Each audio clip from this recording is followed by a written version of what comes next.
काल हिंदुहृदय सम्राट शिवसेना प्रमुख बाळासाहेब ठाकरे यांचं जन्मशताब्दी वर्ष सुरू झालं 23 जानेवारी आणि त्या पहिल्या सोहळ्याला शिवसेना पक्षप्रमुख उद्धव ठाकरे आणि महाराष्ट्र नवनिर्माण सेनेचे अध्यक्ष राज ठाकरे उपस्थित राहिले आणि दोन्ही प्रमुख नेत्यांनी महाराष्ट्राच्या सध्याच्या राजकीय परिस्थितीवरती दिलखुलास भाष्य केलं, परखड भाष्य केलं आणि दोघांच्याही विचारांची दिशा एकच होती की महाराष्ट्राचं राजकारण हे शिशारी आणणारं झालेलं आहे. इथे गुलामांचा बाजार भरलेला आहे, हे आम्ही रोज सांगतो. इथे गुलामांचा बाजार भरलेला आहे म्हणून काही माणसाच्या मताला, विचारांना आणि जगण्याला काही किंमतच ठेवली नाही. सर्व काही पैशानं, तोही भ्रष्ट पैसा तोलला जातो. म्हणजे भारतीय जनता पक्षाचे जे मांडलिक राजे आहेत एकनाथ शिंदेसारखे, ते सुद्धा स्वतःला या राज्याचे बादशाह समजून या गुलामीच्या बाजारामध्ये बोली लावत आहेत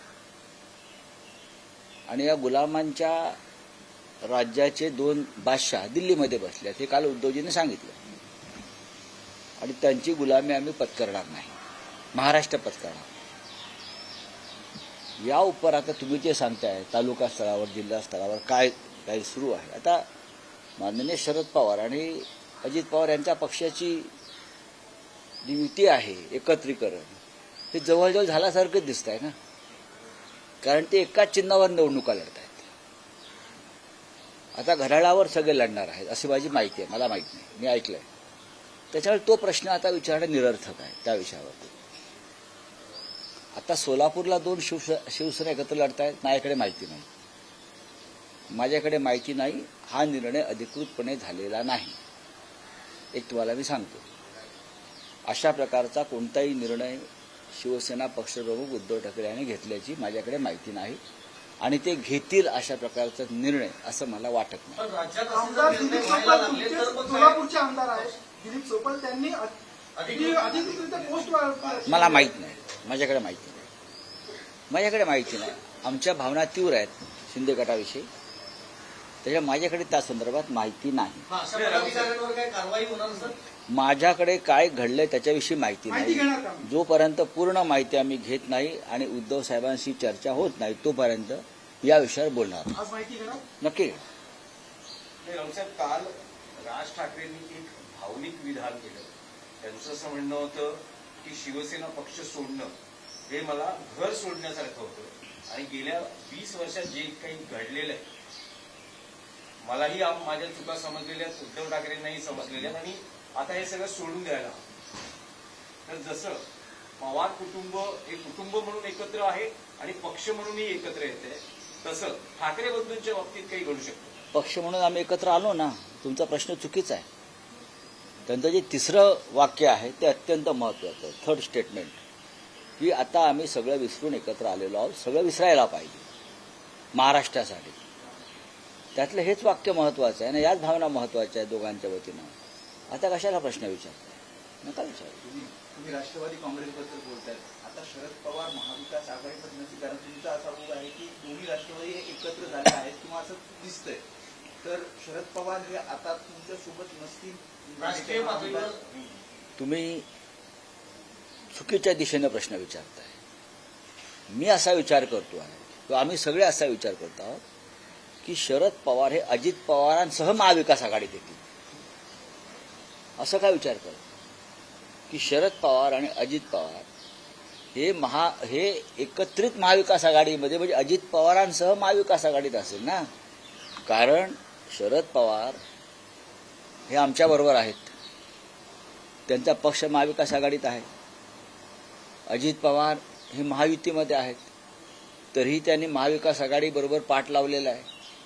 अशा वेळेला त्यांच्यावर तिथे कारवाई होईल, तिथे कारवाई होईल. आणि आमच्या माहितीनुसार आणि खात्री मला अशी आहे की भविष्यामध्ये शरद पवार, अजित पवार एकत्रित महाविकास आघाडी तुम्हाला दिसतील. त्यांना पडावं लागेल. एका दगडावर 2 पाय कसे ठेवणार? 2 दगडावरती पाय कसे ठेवणार? नाही, पण राऊत साहेब, त्यांना भाजप- काहीतरी एक सोडावं लागेल ना, किंवा काहीतरी एक स्वीकारावं लागेल. नाही, पण राऊत साहेब, भाजपचे नेते अनेकदा आठवण करून देत असतात, सिंचन घोटाळ्याची फाईल अजून ओपन आहे. बघा, मेलं मेंढरू आगीला भीत नाही.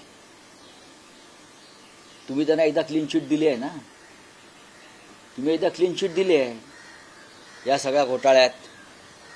स्वतः प्रधानमंत्र्यांनी गर्जना करून पण ते सरकारमध्ये आले. आता कोणत्या तोंडाने तुम्ही त्यांची फाईल ओपन करणार आहात? त्या फाईलमध्ये काय आहे की नुसता डरकाळ्या फोडताय पोकळ? छगन भुजबळ यांच्या विरोधामध्ये किती बोंबा मारल्या, ती पहिली केस आहे. छगन भुजबळ 2.5 वर्ष जेलमध्ये राहिले, आमच्यासारखे लोकही राहिले. पण आज भुजबळच्या सर्व प्रकरणामध्ये ईडीपासून EOW पर्यंत त्यांना निर्दोष असल्याचा निकाल दिला.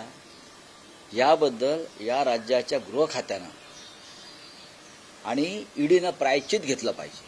नाही, पण राऊत साहेब, भुजबळांचं मंत्रिपद जे आहे ते त्यांना भाजपच्या पक्षश्रेष्ठींनी दिल्ली दिल्याचं तुम्ही वारंवार सांगता. दिलाय ना, म्हणून म्हणजे ते निर्दोष आहेत असं त्यांना वाटतंय. म्हणजे मनाने भुजबळ भाजप बरोबर आहे. या क्षणी जोपर्यंत भाजपकडे सत्ता आहे तोपर्यंत सगळे मनानं तनानं धनानं भाजपबरोबरच राहणार. ज्या क्षणी ही सत्ता पालट होईल त्या क्षणी ही मनं बदलतील आणि मग मनानं तनानं धनानं ते आमच्याबरोबर असतात. अजित पवारांची राष्ट्रवादी फुटू शकते भविष्यात. अजित पवार त्यांच्या पक्षासह आज शरद पवार साहेबांबरोबर युती करतायत. म्हणजे त्यांचं मन कुठे आहे? त्यांचं मन त्यांचं मूळ कुटुंबाकडे आहे, बरोबर ना? त्याच्यामुळे अख्खं कुटुंब महाविकास आघाडीत सामील होईल. रावसाहेब कालच्या भाषणामध्ये राज ठाकरेंनी एक महत्वाचं विधान केलं, त्याच्याकडे तुम्ही कसं पाहता? विधान असं आहे की माझ्या डॉक्टरांच्या औषधाने उद्धव बरे झाले पण मला गुण आला नाही, डॉक्टरांनी पक्ष बदलला का? राज ठाकरे हे एक व्यंगचित्रकार आहेत, बरोबर? या व्यंगचित्रकाराचे फटकारे आहेत. फार सहज सोपं बोलले ना ते. माझ्या समोरची गोष्ट आहे. त्या काळामध्ये माननीय उद्धव ठाकरे यांना प्रचंड प्रमाणात खोकला झाला आणि तो थांबत नव्हता. अनेक औषधं झाली. आम्ही एकत्रच गाडीमध्ये होतो तिघे. तेव्हा राजसाहेबांनी त्यांना म्हणालं की माझे एक डॉक्टर यादव आहे, ते डॉक्टर यादव मलाही माहिती आहे, मी त्यांचं औषध घेतो अनेकदा शिवाजी पार्कचे. आणि तिथे सुद्धा मला त्या डॉक्टरांकडे सन्माननीय श्रीकांत ठाकरे यांनीच इंट्रोड्यूस केलं होतं. तर ते असं म्हणाले डॉक्टर यादवचं औषध आहे, ताबडतोब घसा मोकळा होईल. आणि त्यांनी स्वतः राजसाहेबांनी ते औषध मागवलं, स्वतः त्यांच्याकडे औषध सुपूर्द केलं आणि पुढले 3-4 दिवस ते औषध घेतात की नाही, उद्धव ठाकरे कशा प्रकारे घेत आहेत आणि त्या औषधाचा काय परिणाम आहे झालेला हे ते स्वतः माहिती घेत होते. पण जेव्हा तो दादा राज ठाकरेंना झाला खोकल्याचा, तेव्हा ते यादवांचं औषध त्यांना लागू पडत नाही. मी जेव्हा एकदा फोन केला त्यांना, ते म्हटलं अरे तुमचा अजून घसा बसलेला दिसतोय, तुम्हाला यादव फळलेले दिसत नाहीत. तेव्हा ते गमतीने म्हणाले बहुतेक डॉक्टरने पक्षांतर केलं. राजकीय विश्लेषकांकडे अशी चर्चा आहे की राजकीय निवडणुकांच्या निकालासंदर्भातले एक सांकेतिक विधान त्यांची की बघा, जे असा विचार करतायत त्यांनी स्वतःला विश्लेषक म्हणू नये. नाही राऊत साहेब, राज ठाकरेंच्या भाषणाचा फायदा उद्धव ठाकरेंना झाला असा त्यातला एक राजकीय विश्लेषणाचा हे जातोय. नक्की भाषणाचा काय, तुम्ही एकटं भाषण काय करून बसलात? राज ठाकरे आणि उद्धव ठाकरे एकत्र आल्याचा फायदा शिवसेनेला नक्की झालेला आहे. हे मोकळेपणानं सांगायला उद्धव ठाकरेही मागे राहत नाहीत आणि आम्ही मागे राहत नाही. आणखी एक भावनिक क्षण होता, तुम्ही भगविशाल देत होता राज ठाकरेंना, उद्धव ठाकरेंना राज ठाकरेंचा सत्कार करायला. थेट राज ठाकरेंनीच सत्कार केला उद्धव ठाकरेंचा. शेवटी ते आता बोललो ना, प्रीतिसंगम आणि त्या प्रीतिसंगमामुळे समोर भीतिसंगम निर्माण झालाय. हे होतच राहिले यापुढे. नाही, पण राऊतसाहेब, महापौर पदाची निवडणूक पुढे ढकलली गेली आहे. 2 पक्षांची म्हणजे भाजप आणि शिवसेना शिंदे यांची अजूनही गटनोंदणी होत नाही. बहुतेक ती घटस्थापनेपर्यंत पुढे जाऊ शकते, कारण ते काय दोघांमधलं काय जुळत नाही आहे. शिंदे रुसून बसलेले आहेत आणि रुसून बसलेल्या सुनबाई ज्या आहेत त्या सारख्या दिल्लीत फेऱ्या मारतायत आणि दिल्लीचे सासरेही ऐकायला तयार नाहीत. त्याच्यामुळे त्या नववधूची फार अडचण झालेली आहे. करे तो क्या करे, हा इज्जत का सवाल आहे. बाळासाहेबांचं जन्मशताब्दी वर्ष आहे. बोलून ते गेलोय आमचा महापौर होणार. पण भारतीय जनता पक्ष असं कोणाला, त्यांची एक भूमिका अशी असते, माझं ते माझं आणि तुझं ते माझ्या बापाचं, या भूमिकेत हे सगळे लोक असतात. त्याच्यामुळेच आम्ही त्यांच्यापासून दूर झालो. पण केडीएमसीतले तुमचे 4 नगरसेवक अजूनही अज्ञात स्थळी. आता यात काय नवीन राहिलंय का? हो, पण म्हणजे तुम्ही 4 दिवस हाच प्रश्न, मिसिंगचा गुन्हा, बेपत्ता, लापत्ता, त्यांच्यात आम्ही पोस्टर लावणार ना. यांना कोणी पाहिलंय का? त्यांचे पोस्टर अख्ख्या कल्याण डोंबिवलीत लावू, महापालिकेत लावू, सभागृहात लावू, कल्याण डोंबिवलीच्या भाजपच्या कार्यालयात चिटकवू, शिंदेच्या कार्यालयात चिटकवू, मिसिंग म्हणून, मिसिंग पर्सन. आणि मग मिसिंग पर्सन ब्युरो नावाचा जो एक क्राईमचा रेकॉर्ड आहे त्यात त्या चौघांची नावं येतील. उद्धव ठाकरे जर मुख्यमंत्री झाले नसते आणि आदित्य ठाकरे त्यांचा मुलगा जर मंत्री झाला नसता तर शिवसेना फुटली नसती असं रामदास कदम यांनी म्हटलं. रामदास कदम यांच्या वक्तव्याकडे त्यांचा पक्षही फार लक्ष देत नाही अशी माझी माहिती आहे. ते स्वतः अनेक काळ उद्धव ठाकरे यांच्या मंत्रिमंडळात होते, शिवसेनेच्या मंत्रिमंडळात होते. त्यांनी कृतज्ञ असायला पाहिजे. ठाकरे कुटुंबाविषयी कृतज्ञ असायला पाहिजे. लग्न एकाशी आणि प्रेम दुसऱ्याशी, तर लग्न कसं टिकेल असं टीकास्त्र ठाकरे बंधूंवरती वंचितचे अध्यक्ष प्रकाश आंबेडकर यांनी डागलेलं आहे. ते खूप महान आहेत, आंबेडकरांचे नातू आहेत. आम्ही त्यांना नमस्कार करतो.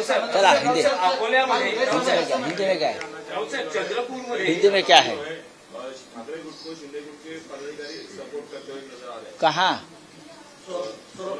नहीं, मेरे पास कोई जानकारी नहीं है. छगन भुजबल को क्लीन चिट मिली है, इसका क्या कहना है? बाकी देखिए छगन भुजबल जी ये देश का पहला केस था. एक कैबिनेट मंत्री को महाराष्ट्र में, एक कैबिनेट मंत्री को एक झूठे मुकदमे में फंसाकर ईडी ईओडब्ल्यू ने अरेस्ट किया और 2.5 साल तक उनको जेल में रखा, उनको यातनाएं दी. हाँ, वो चिल्लाते रहे कि मैं निर्दोष हूं. महाराष्ट्र सदन घोटाला, करेक्ट. अब महाराष्ट्र सदन भी दिल्ली में खड़ा है. छगन भुजबल जिनके ऊपर बीजेपी ने एक कार्रवाई की, उनको बीजेपी ने मंत्री बनाया है और ईडी ने उनको बाइज्जत छोड़ दिया है, निर्दोष, कोई गुनाह नहीं आपका. तो उनके जिंदगी के जो 2.5 साल है, जो जेल में गए, यातनाएं मिली, उसकी भरपाई कौन करेगा? बीजेपी करेगी, मोदी करेंगे, अमित शाह करेंगे, फडणवीस करेंगे. आज चक्की पीसने के लिए उनको भेजा और फिर अजीत पवार को भी चक्की पिसिंग भुजबल के बाजू के लॉकअप में. तो अजीत पवार भी आपके कैबिनेट में है. तो ये ढोंग आपने जो बनाया था करप्शन के खिलाफ लड़ने का, सबसे मोस्ट करप्टेड पार्टी अगर कोई होगी इस देश में तो ये भारतीय जनता पार्टी है. आप भुजबल छूट गए हैं तो ईडी ने और महाराष्ट्र के गृह मंत्रालय ने भुजबल से माफी मांगनी चाहिए, भुजबल से माफी मांगनी चाहिए, प्रायश्चित लेना चाहिए. चलिए, थैंक यू.